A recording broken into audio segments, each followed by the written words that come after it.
Welcome to Narratives Leadership Story Talks, where great leaders go beyond the bottom line to create lasting impact. Join hosts Jerome and Julienne Ryan as they uncover the stories behind real-world challenges, offering practical insights to help you lead with empathy, authenticity, and purpose. Each episode dives into how leaders use storytelling to build trust, foster connection, and inspire action. Whether you're navigating workplace dynamics, driving change, or building high-performing teams. To your point, Julian, we see so often the Peter principle play out, which is that people have been promoted based on a technical skill and are then not given any support or guidance on how to lead people. And that is not an inherently natural skill for most of us.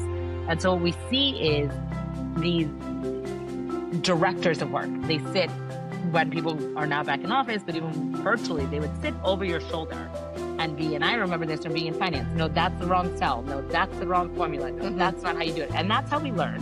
And that's what we were told by our managers. But what we really need in today's world are unblockers of work. So that if Jerome is my manager, Jerome and I have such a fluid conversation and so much psychological safety and foundational communication support that he can say, what's holding you back? And then his role is not to sit over my shoulder and direct that work.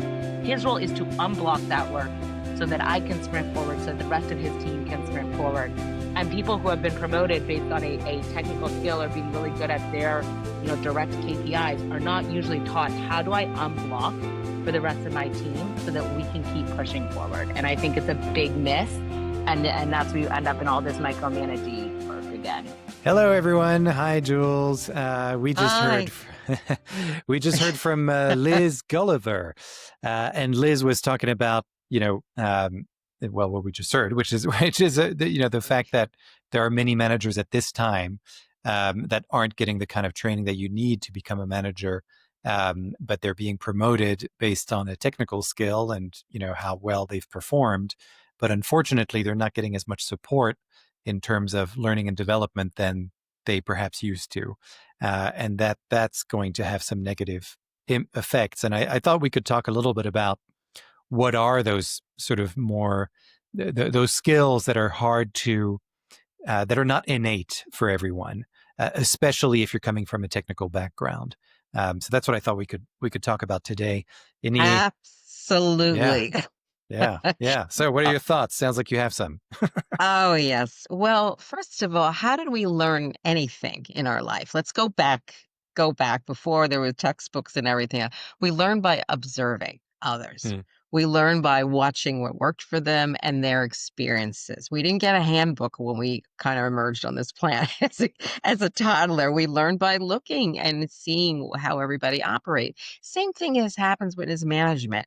You can have some guidelines. You studied it in school. You took your management 101. You took your upper level, but you have to observe it and see it. And she gives such a great example of 3 bosses, unique backgrounds, different perspectives, who took the time not only to push her out of her comfort zone, see where her gifts were, but also share a little bit about their own life, what was working, what they would inform their perspective. And I think that matters, that honesty and authenticity.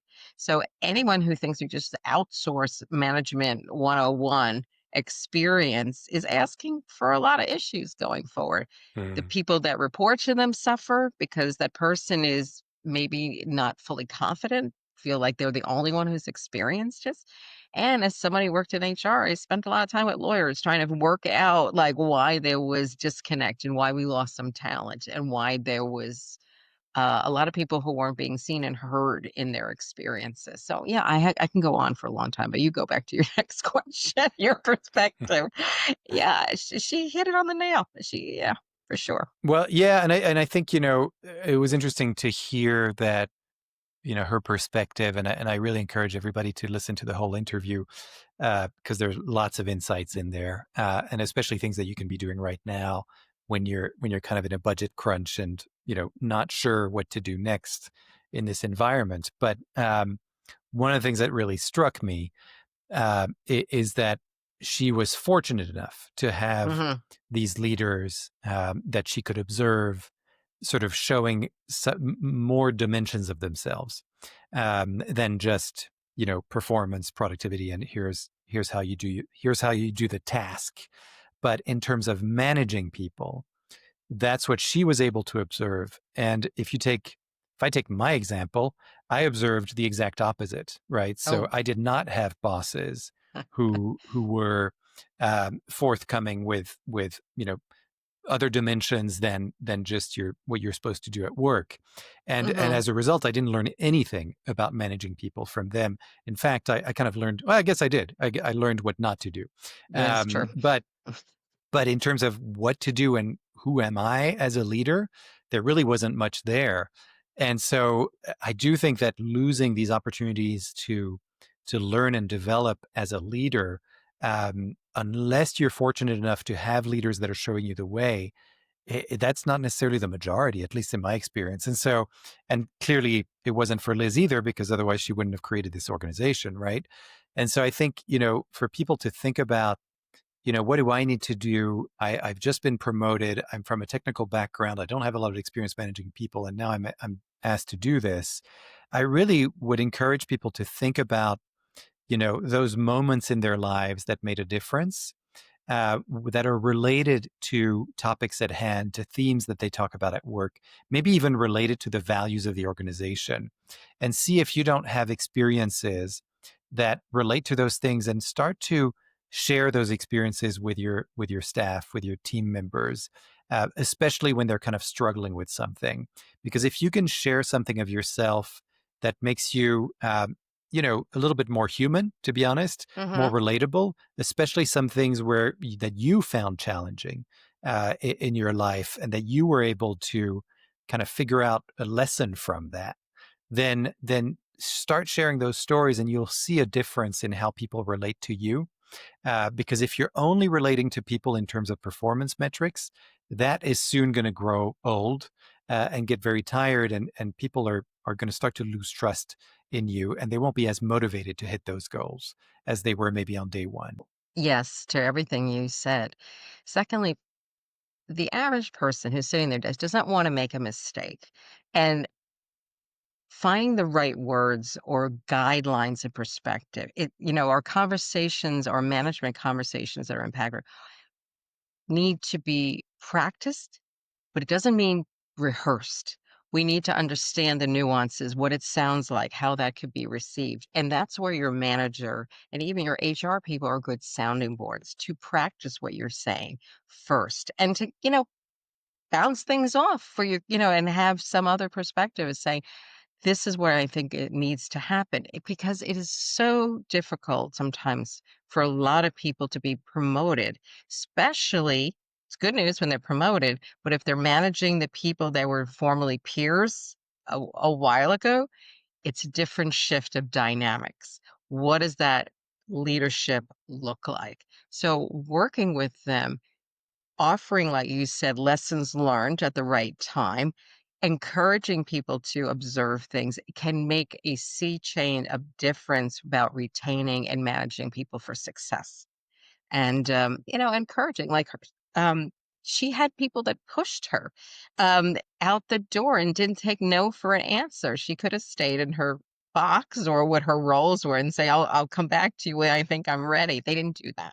So I think it's a really important alchemy that you're creating when you're managing a team and seeing potential things that need to be worked on, but they have to get exposed and we have to try to help them to be successful as well as even fail with some support, not just leave them Yeah. hanging out in the wind. So yeah, Right, right, you right. hit on an excellent point. That's the core, and Mm. take some chances with your people. Well, there you go. That's the message for today of this debrief episode. Again, love doing this with you, Julienne, and thanks for your insights. And yeah, I encourage Hmm. everybody to tell some stories, share those stories of when things didn't go so well, and what you learned from it. That's going to make a world of difference when you communicate those kinds of things to your staff and team members. And if you want to learn how to do this, I encourage I you to was go going to to our say, website. Yeah, because well, that's exactly what we do. We really we empower people to gain confidence in telling such stories, because confidence is a huge thing, and it's hard to just come out and tell a story in a particular way. It's not necessarily an innate thing for everyone. And so I really encourage you all to go to narrative.com, check out our resources there, see what kinds of courses we have, and consider enrolling. There's a contact form. You can even have a 15-minute conversation with one of us. If you have questions, we're always ready to listen to you. So hopefully we will see you in person soon and talk to you soon. Yes. But for now, thanks, Julienne, for being my co-host again, and Thank you. I hope that we will see everyone soon again. Thank you so much. Bye-bye, Jerome. Thank you. Bye. For more information on the narrative listening and storytelling method and how it can help your business, go to narrative.com.